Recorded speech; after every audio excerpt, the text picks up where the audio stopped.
pour parler euh, de ce à quoi tout le monde, beaucoup de gens s'est mis. Le contenu éphémère.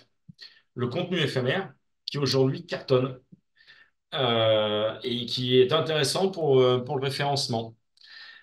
Et là, vous allez me dire, mais contenu éphémère et référencement, ça va pas ensemble. Parce que qui dit contenu éphémère, contenu qui est là et qui n'est plus là. Donc, c'est tout l'inverse de la constitution d'un fonds de commerce SEO, d'un actif pérenne sur, sur le référencement. À la naissance d'Instagram, c'était les photos. Maintenant, aujourd'hui, Instagram, c'est devenu vidéo et c'est devenu les reels. Je sais pas si on dit reel ou réel, enfin reel, allez, on va dire reel. Pourquoi? Bah, parce que ça engage énormément de gens.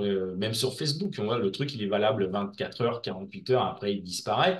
Donc, ce contenu,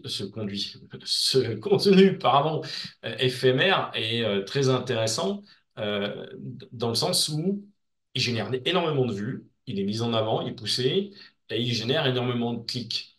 Donc, qui dit clic dit engagement, donne signal fort pour un monsieur Google et aux autres moteurs de recherche, de dire c'est intéressant, c'est aimé. Ce que produit cette marque est bien. Euh, donc, on en revient à ce que je disais il y a quelques minutes et depuis même beaucoup de minutes avec plusieurs S, hein, c'est le branding. C'est un signal fort.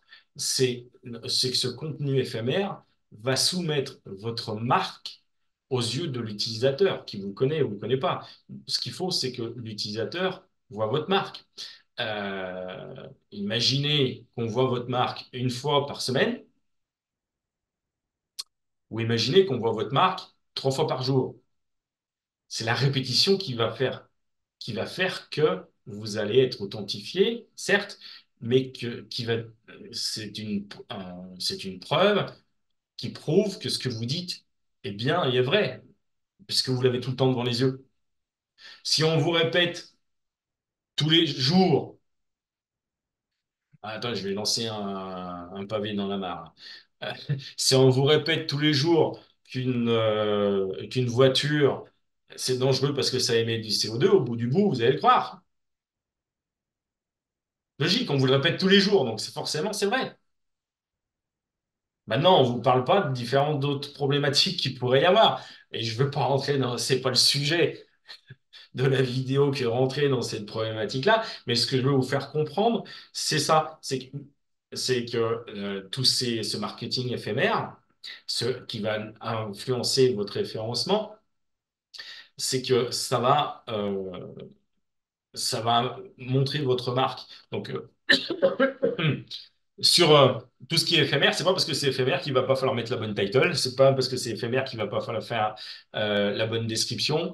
Il faut que les fondamentaux, les balises, et tout ce que vous voulez, les méta, elles soient là. Mettre du hashtag, c'est très important aussi parce que c'est des réseaux sociaux, les hashtags, tout ça.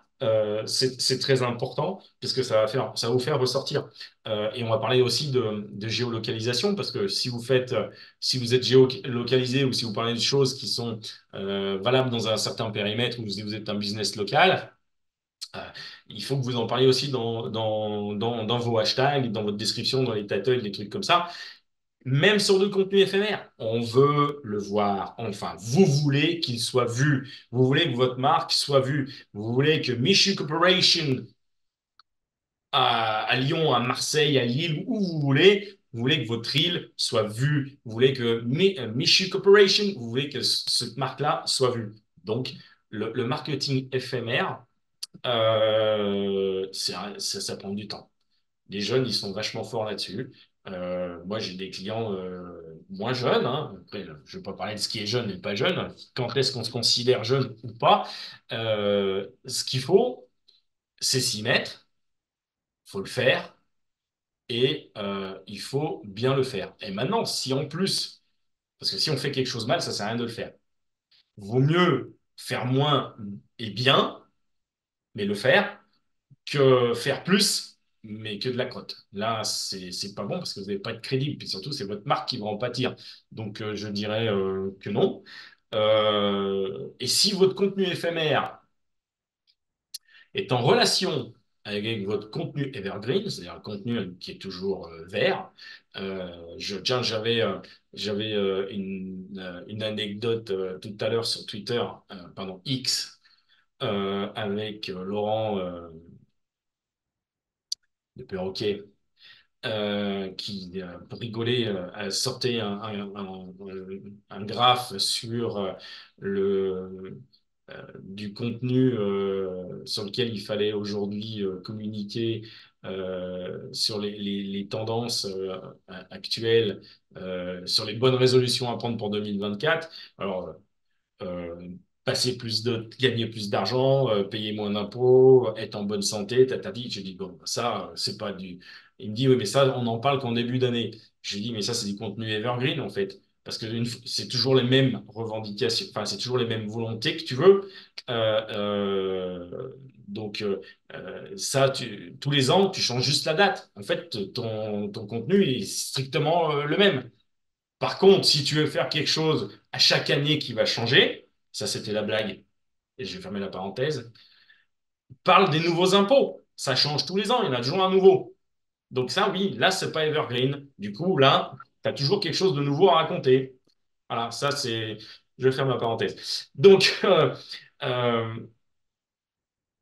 équilibrer son contenu éphémère avec son contenu evergreen, ça va être le jackpot, euh, puisque les deux vont entrer en résonance. L'éphémère, va pousser, entre guillemets, l'evergreen et vous allez être, enfin, on va voir votre marque. C'est le but du jeu, en fait. C'est ça, hein, le branding, le SEO. La base du SEO, c'est le branding. La base du branding, c'est le SEO. Les deux vont de pair et sont indissociables.